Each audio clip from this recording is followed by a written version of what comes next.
de Dieu, viens vers nous. Nous sommes dans la terreur, nous sommes dans la peur, notre cœur est ravagé par l'angoisse, la tristesse. Nous avons peur, nous sommes affolés, ô Jésus, et nous venons vers toi, que tu puisses nous consoler comme tu l'as dit toi-même. Venez à moi, vous tous qui peinez sous le poids du fardeau, et moi, je vous procure le repos, je vous soulagerai. C'est pour cela que, Seigneur, nous sommes là pour toi. Nous sommes là pour toi. Et nous voulons célébrer ta bonté, célébrer ta miséricorde dans nos vies, célébrer la bonté du Seigneur. Soyez sûrs de l'amour du seul Seigneur. Son amour est fidèle. Notre Dieu promet et il réalise toujours ses promesses. Célébrer la bonté du Seigneur. Célébrer la bonté du Seigneur.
Dieu va faire encore. Amen.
aujourd'hui et demain.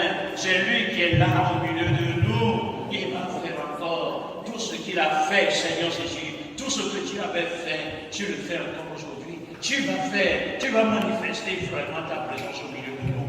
Nous croyons que c'est pour toi, c'est pour ta gloire, Seigneur, que nous sommes là. C'est pour la manifestation de ta gloire. Mais toi, Jésus, tu as toujours agi dans la puissance du Saint-Esprit. Et tu nous as promis cet esprit. Nous sommes là maintenant, Seigneur. Notre cœur est ouvert à accueillir cette promesse que tu nous as faite. Oui, je veux t'adorer au Paraclet, consolateur, défenseur, intercesseur, au Saint-Esprit. Viens à notre secours, viens à notre faiblesse, viens nous soutenir, viens nous donner la force d'aller jusqu'au bout avec Jésus. Je veux t'adorer au Paraclet. Je veux t'adorer.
Ô Saint-Esprit, nous sentons ta présence au milieu de nous.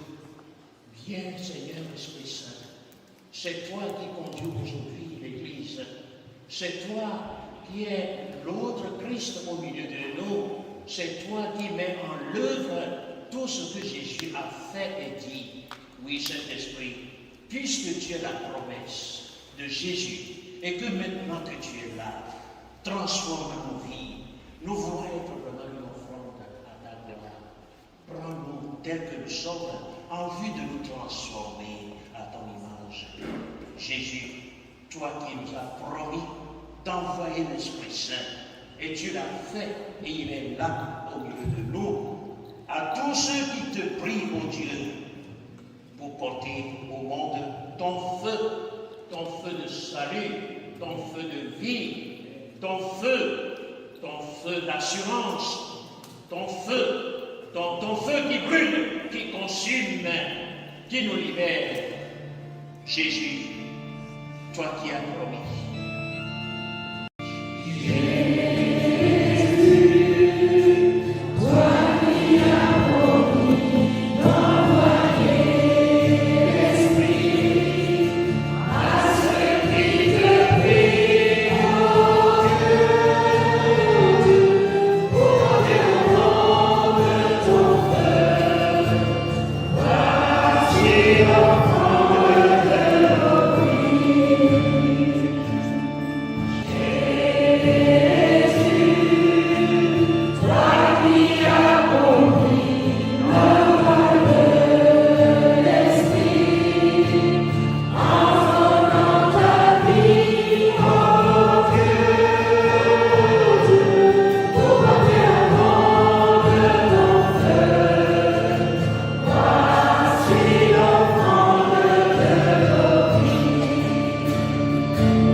Au Saint-Esprit descend, touche notre cœur, touche notre existence. Au Saint-Esprit,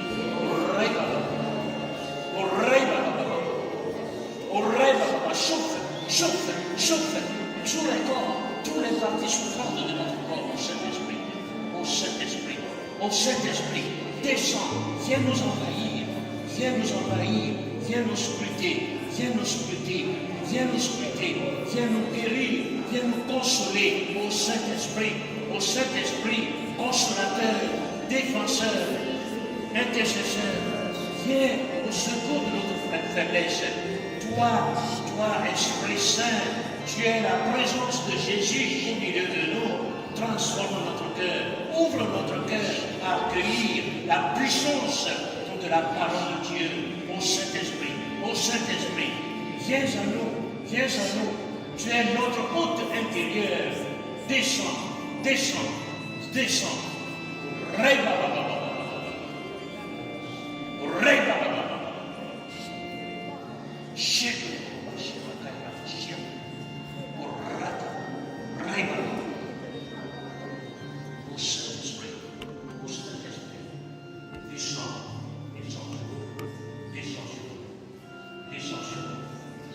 Viens ouvrir notre cœur à comprendre la parole que tu veux nous adresser. La parole qui libère, la parole qui guérit, la parole qui transforme notre vie. Au Saint-Esprit, viens jusqu'à nous. Nous sommes à l'écoute de ta parole. Amen. Que votre cœur ne soit pas bouleversé ni effrayé. Jean chapitre 14, verset 27. Qui peut avoir un cœur bouleversé? Qui peut avoir un cœur effrayé? N'est-ce pas une personne qui est dépassée, qui traverse les moments difficiles, tant spirituels, tant un moment difficilement, moralement difficile, tant un moment familialement difficile, financièrement difficile, tant un moment professionnellement difficile. Jésus nous adresse cette parole cet après-midi à nous qui sommes chargés, à nous qui sommes dépassés. Comme il a dit, à vous tous qui peinez, à vous tous qui portez les fardeaux, venez à moi et moi je vous procurerai le repos. Amen, amen. Amen, amen. Voilà cette parole, une parole d'assurance, une parole de paix. Déjà, si on peut comprendre le sens de cette parole, Jésus, eh bien, il traverse déjà ces derniers jours, ces derniers moments. Eh bien, Jésus doit quitter ce monde. Jésus en face de la trahison. Jésus est déjà trahi. Jésus en face de la mort. Jésus est en face de la croix. Il a été trahi par les hommes. Lui-même se sent bouleversé. Mais comme il avait dit, ce qui arrive à moi qui suis un bois vert, si déjà je suis bouleversé ou je peux être bouleversé, à plus forte raison à vous, si ça vous arrivait, vous qui êtes des bois secs. Et Jésus donc prévient ses apôtres, les foules qui suivent Jésus, qui le suivent. Voilà pourquoi il leur donne, il leur adresse cette parole d'espérance. Que votre cœur ne soit pas bouleversé ni effrayé. Cette parole, eh bien, exprime la paix de Jésus, la paix donnée par le Saint-Esprit. Oui, c'est le Saint-Esprit que nous venons d'invoquer tout à l'heure, frères et sœurs, afin que ce Saint-Esprit éloigne de nous, eh bien, les distractions, les cinémas intérieurs, les appétits et les fins charnelles, et que le Saint-Esprit nous plonge dans la dimension de méditation de la parole de Dieu. Jésus qui est parole de Dieu, qui se présente à nous comme source de vie, comme un torrent qui peut nous tonifier, qui veut nous vivifier, afin que chacune de nous sorte d'ici restauré, épanoui, soulagé, équilibré, guéri, délivré, libéré, béni. Amen, amen. Il en a reçu, lui, Jésus, le pouvoir sur la croix, parce qu'il voyait déjà la croix. Il en a reçu, lui, Jésus, eh bien, le potentiel à travers la résurrection, parce qu'il a vaincu la croix, il a vaincu la mort. Le message de cet après-midi, c'est un message d'espoir, pour ne pas dire un message d'espérance, la paix, un message de paix. Ce message nous rappelle que Jésus offre sa vie pour nous donner la paix que le monde ou l'homme de ce monde ne peut pas donner. La paix que Jésus nous donne, c'est la paix que lui seul peut donner, pas le monde. Dans l'Eucharistie, nous disons, je vous donne la paix, je vous laisse la paix, je vous laisse la paix, je vous donne ma paix, c'est la paix de Jésus. Ce n'est pas la paix après la guerre, ce n'est pas la paix de la guerre au miracle, ce n'est pas la paix de la guerre, c'est pas en Israël, mais c'est la paix que Jésus donne. Quand Jésus donne, personne ne peut enlever. Quand Jésus dit oui, personne ne peut dire non. Amen, amen. C'est un chant que nous chantions à l'époque au renouveau charismatique. Quand Jésus dit oui, personne ne peut dire non. Quand Jésus dit oui, personne ne peut dire non. Quand Jésus dit oui, personne ne peut dire non. Quand Jésus dit oui, personne ne peut dire non. En méditant cette parole de Saint Jean, chapitre 14, verset 27, eh bien, dans la méditation, j'ai pensé l'encadrer par 4 paroles, 4 références. Je pense que multiplier les références ne sert à rien parce que nous n'allons pas tout retenir. J'ai pensé à 2 passages dans l'Ancien Testament et à 2 autres passages dans le Nouveau Testament. Je ne voudrais pas, eh bien, m'échapper de la parole d'aujourd'hui, la première lecture de la messe d'aujourd'hui. Si vous avez été à l'église, à la messe, vous avez vu comment cette figure de la Bible, le prophète Élisée, est le passage. Et il va faire une rencontre avec une femme riche. Mais cette femme est en manque. Mais elle va appeler le prophète Élisée. Un jour qu'Élisée passait à Sunam, une femme de qualité ou une femme riche qui vivait dans cette ville l'invita à table. Depuis, chaque fois qu'il passait, il se rendait là pour manger. Elle dit à son mari, vois, je suis sûr que c'est un saint homme de Dieu qui passe toujours par chez nous. Construisons-lui une petite chambre haute avec des murs et nous y mettrons quoi pour lui un lit, une table, un siège et une lampe. Vous avez suivi cette belle histoire extraite du 2e livre des rois. Mais qu'est-ce qui arrive? Quand Élisée est entré dans cette maison, eh bien, il fait une petite causerie avec un serviteur, le serviteur de cette femme. Cette femme n'a pas d'enfant. Cette femme a un mari âgé.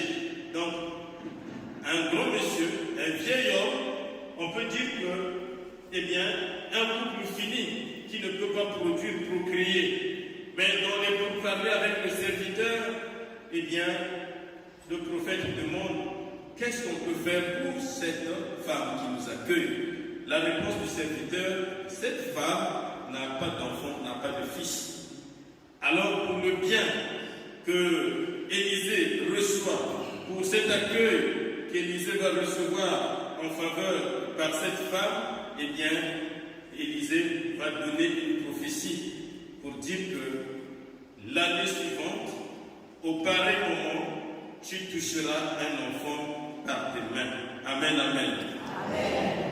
Que votre cœur ne soit pas bouleversé ni effrayé. Cette femme pouvait aussi être bouleversée, effrayée. Oui, frères et sœurs, cette parole eh bien, concerne chacun ou chacune d'entre nous qui prenons part à cette prière. Les bouleversements, nous pouvons en avoir quand il n'y a pas Jésus, quand on n'a pas Jésus. Mais si nous avons quitté nos maisons, que nous nous retrouvons dans cette église, c'est pour dire que Jésus est en nous, Jésus est avec nous, et nous sommes venus faire la rencontre avec lui, afin que nos cœurs ne soient plus bouleversés, afin que nos cœurs ne soient plus effrayés. Et comme à l'instar de cette femme, pour ceux et celles qui rencontrent des problèmes dans leurs relations, dans les couples, dans leur famille, dans leur foyer, les problèmes avec l'homme, la femme, les parents et les enfants et les parents, frères et sœurs, cousins, cousines, les gens qui ne s'entendent pas, qui s'empoisonnent, qui sont vêtus, que vos cœurs ne soient pas bouleversés ni effrayés pour vous et pour nous. Alléluia. Que Jésus donne à chacun, à chacune, qui traverse un moment difficile d'angoisse, d'incompréhension et de combat dans la famille, dans son foyer, dans sa relation, que Jésus donne la paix. Je vous donne la paix, je vous laisse ma paix. Amen, amen. Une deuxième parole que j'ai bien ciblée pour accompagner la méditation d'aujourd'hui, c'est dans le premier livre de Rois. Premier livre de Rois. La lecture de ce matin à l'église, c'est le deuxième livre de Rois. Mais le premier livre de Rois, au chapitre 17, nous donne l'épisode d'une femme aussi, la veuve de Sarepta, qui va rencontrer un prophète. Est-ce que vous connaissez ce prophète? L'appel du Christ. Amen, amen. Le premier paragraphe, c'est Élisée. Le second paragraphe que je prends, c'est Élie. Il n'y a pas de confondre.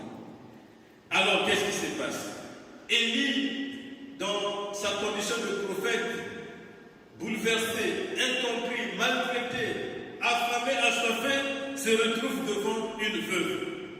Et il va demander de l'aide à cette veuve. Donne-moi à boire, fais-moi manger. Et cette femme va dire, au nom de Yahvé, nous-mêmes nous sommes dans la sécheresse. Il nous reste un peu d'huile, un peu de farine. Je prends ce fardeau de bois pour en faire des galettes. Et moi, mon enfant et moi, nous mangerons. Certainement, nous n'aurons plus rien parce que c'est la dernière réserve qui nous reste. Nous mourrons de faim, nous mourrons de soif. Mais que dit le prophète Élie? Va faire, va réaliser ce que je te dis. Que ton cœur ne soit pas bouleversé ni effrayé. Fais la volonté de Dieu. Car ainsi parle Yahvé, Dieu d'Israël, gerbe de farine ne se puisera pas, cruche d'huile ne se videra pas, jusqu'au jour où Yahvé enverra la pluie sur la terre, sur toute la face de la terre. Elle alla et fit comme il y avait dit. Ils mangèrent ensemble, elle, lui et sa maison pendant longtemps. La jarre de farine ne se brisa pas, la cruche d'huile ne se vida pas, selon la parole que Yahvé avait dite par le ministère de Élie. Amen, amen. Mon frère, ma soeur, cette parole te concerne, toi qui es bouleversé, toi qui es angoissé, toi qui es effrayé, parce que, eh bien, tu es dans une condition précaire, parce que tu es dans une condition, eh bien, presque finie, parce que tu es licencié, parce que tu attends un travail, parce que tu es retraité, parce que tu es délaissé, parce que ton mari t'a quitté, parce que ta femme t'a quitté, parce que vous avez vendu la maison, parce que vous n'avez pas d'enfants, parce que les parents, les enfants vous ont trahi, parce que les parents ne prennent plus soin de vous. Eh bien, Yahvé dit par son prophète Élie, eh bien, le peu que vous avez de farine ne se puisera pas, le peu que vous avez d'huile ne se videra pas. Au nom de eh bien, crois en cette parole, que chacun et chacune, eh bien, présente bien un récipient pour prendre les grâces, pour prendre les bénédictions, parce que cette maison, cette église sainte ressemble à une source d'eau vive. Chacun peut venir avec un panier, tout dépendra de ce que tu vas prendre. Si c'est le panier, les bénédictions pourront s'étioler, pourront finir en route en allant. Si c'est une cuvette, si c'est un gobelet, si c'est une assiette, si c'est un casserole ou encore c'est un poubelle, les gens peuvent venir avec des cuillères et des fourchettes. Mon frère, ma soeur, dis à celui qui est à côté de toi, quel récipient as-tu apporté? Quel récipient as-tu apporté?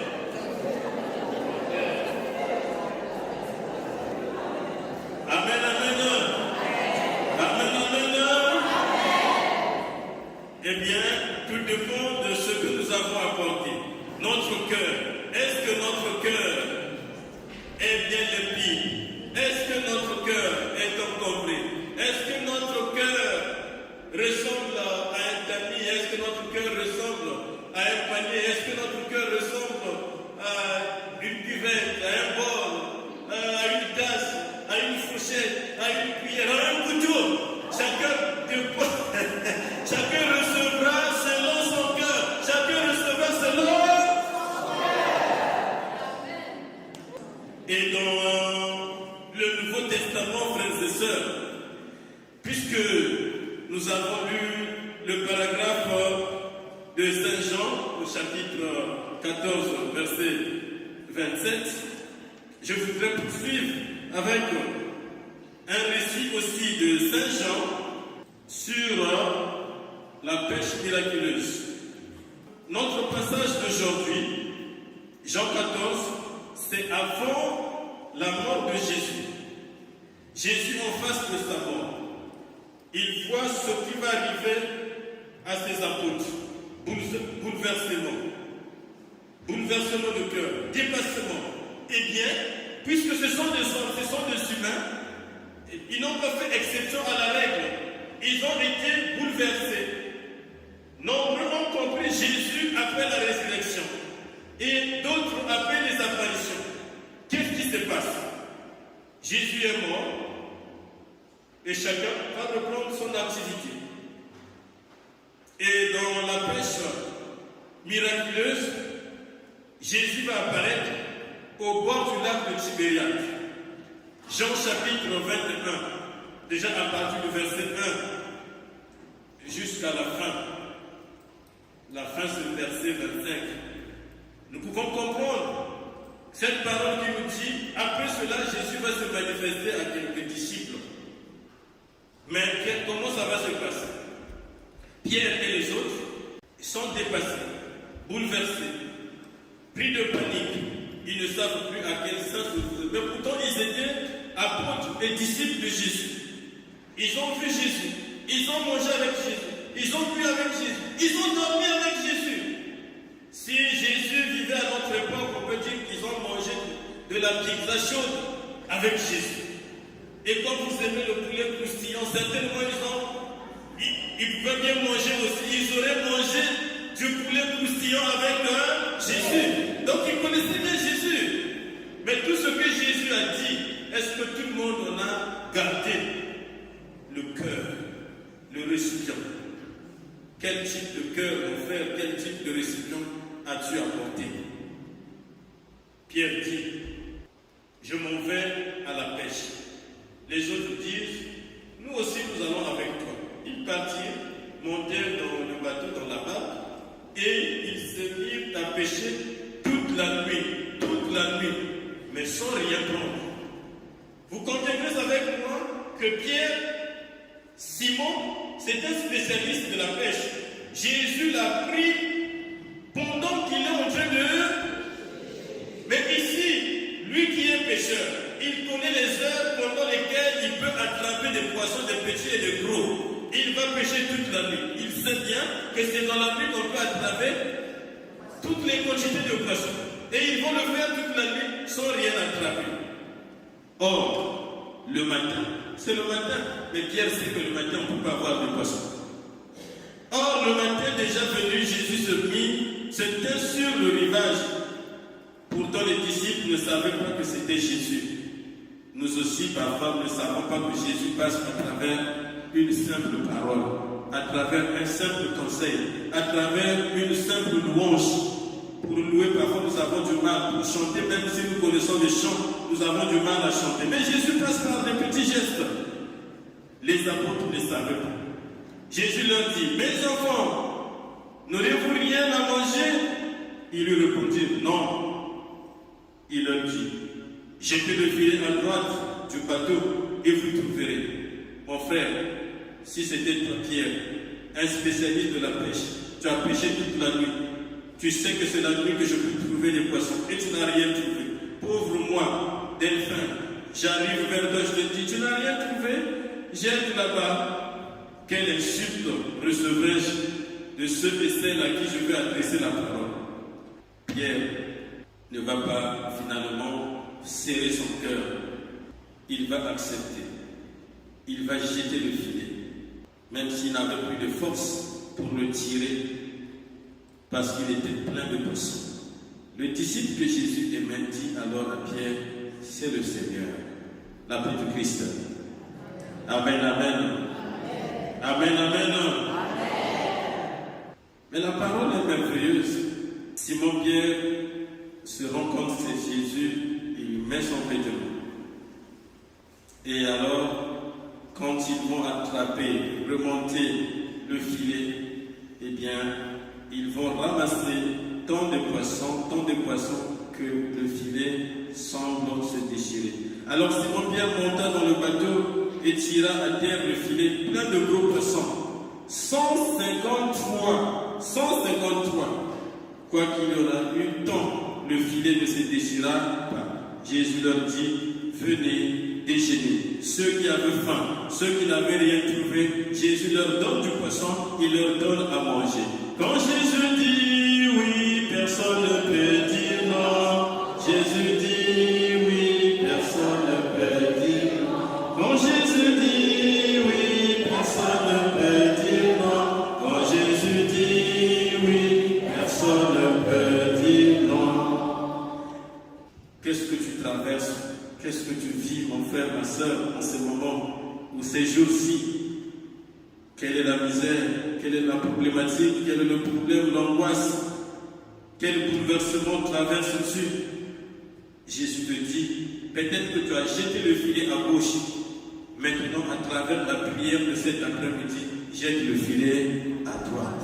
Jette le filet au nom de Jésus. Si tu as jeté le filet au nom de quelqu'un, si tu as jeté le filet au nom de ton mari, si tu as jeté le filet au nom de ta femme, si tu as jeté le filet au nom de tes parents, si tu as jeté le filet au nom de ton frère, de ta soeur, cet après-midi, Jésus te demande de jeter le filet en son nom, au nom de Jésus. Mais Jésus l'a dit dans l'évangile, celui qui me préfère plus que...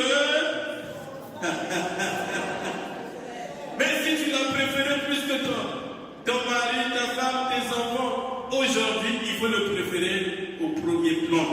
Ce n'est pas pour dire qu'il faut haïr celui qui vit avec toi. Mais il faut comprendre l'évangile. Pour finir, mon frère, ma soeur, l'aveugle de Jéricho, Marc chapitre 10. Ils arrivèrent à Jéricho, chapitre 10, verset 46. Et comme ils sortaient de Jéricho, avec ses disciples, une foule considérable, le fils de Timée, Bartimée, un mendiant aveugle, était assis au bord du chemin. Quand il apprit que c'était Jésus, le Nazaréen, il se mit à crier, Jésus, fils de David, aie pitié de moi.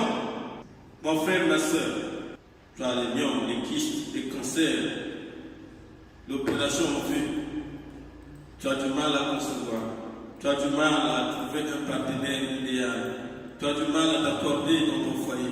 Tu as du mal à mettre la paix dans ton foyer, dans ta famille avec les enfants. Crie à Jésus. Jésus, fils de David, aie pitié de moi. Et quand il crie à Jésus, beaucoup le rabrouaient pour lui dire, silence, tais-toi. Mais lui criait de plus belle.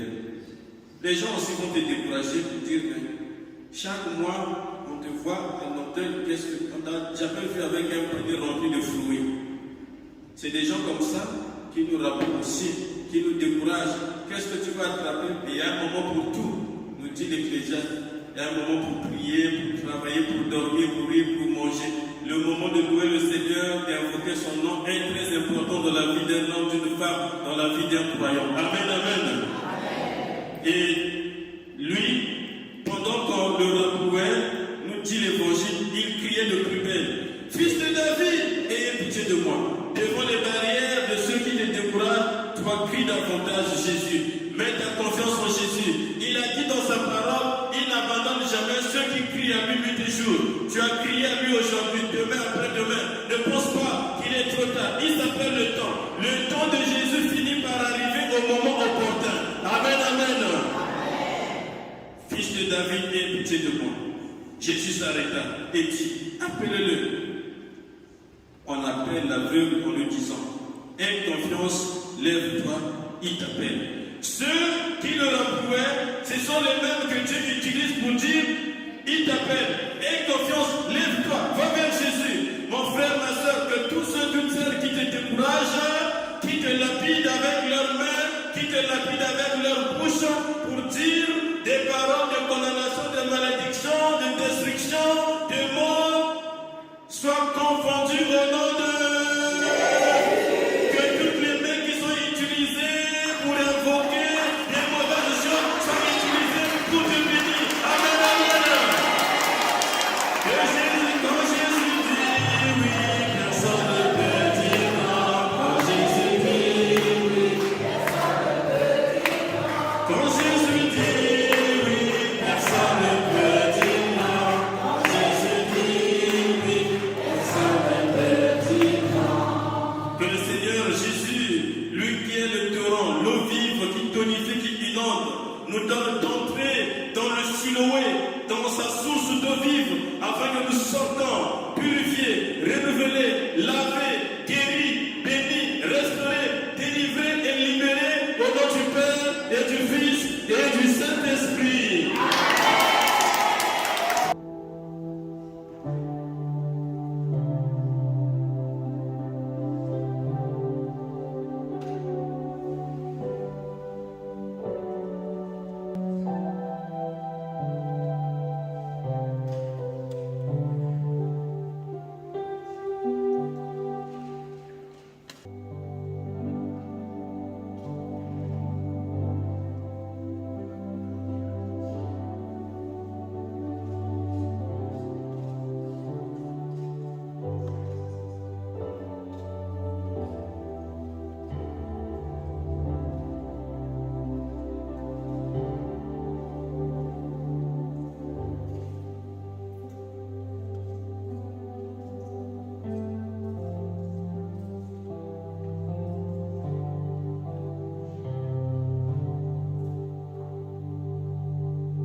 Seigneur Jésus, je te bénis, je te loue, je t'exalte, je te glorifie.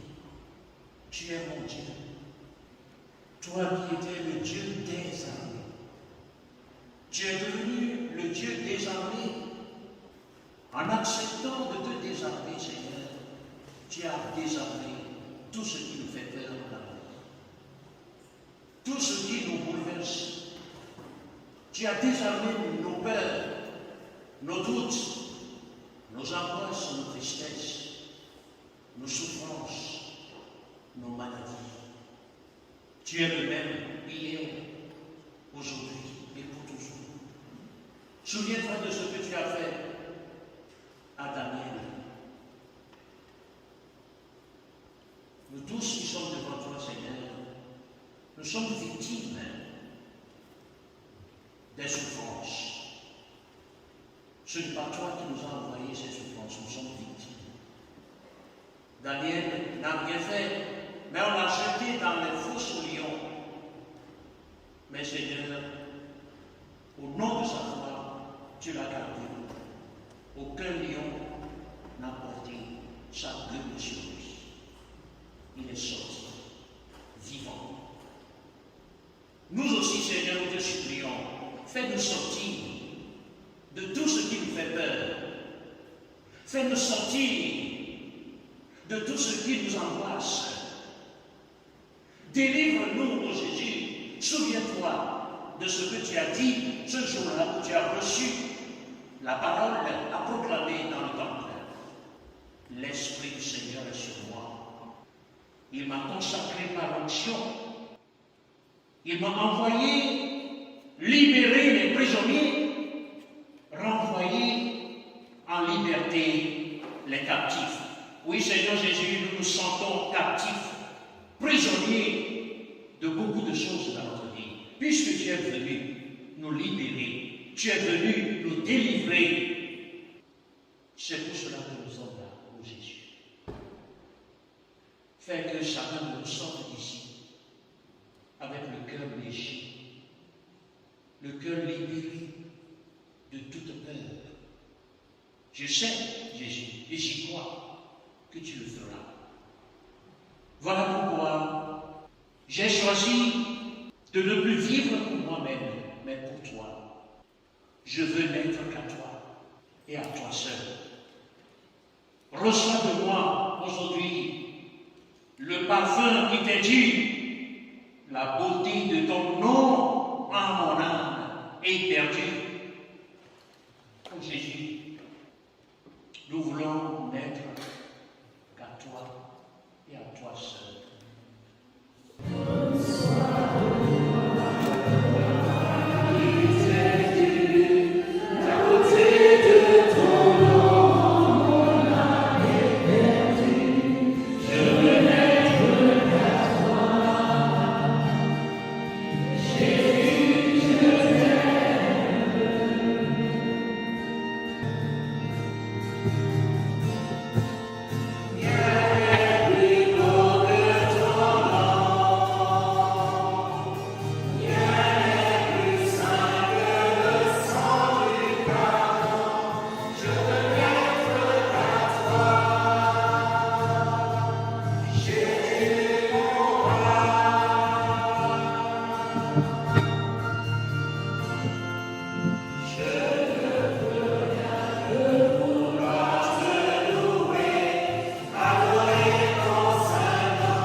Tu lui donnes la réponse à son problème, à cette difficulté. Dieu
Mes chers amis, nous allons vivre quelque chose.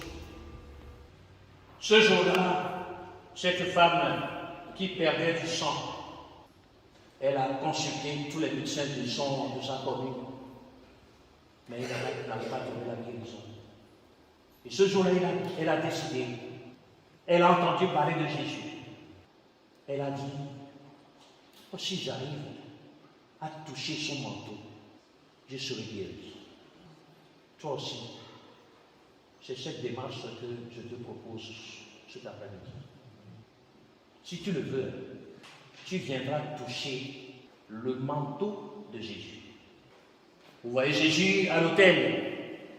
Ce qui brille là, on l'appelle l'ostensoir. Le rond, c'est l'hostie consacrée. C'est là Jésus. Donc, ma foi me dit, l'ostensoir, c'est le vêtement de Jésus. L'ostensoir, c'est le vêtement de Jésus. Si vraiment, du fond de ton cœur, tu dis, comme cette femme, aujourd'hui je vais toucher. J'ai essayé par-ci, par-là, je n'ai pas trouvé de solution. J'ai toujours la peur, l'angoisse, la tristesse, l'amertume dans mon cœur. Aujourd'hui, si je parviens à toucher son vêtement, je serai libéré. Alors tu peux faire la démarche. Tu viens, touche tout simplement le socle de l'ostensoir. Je vais le tenir debout là. Tu viens, tu touches avec ta foi.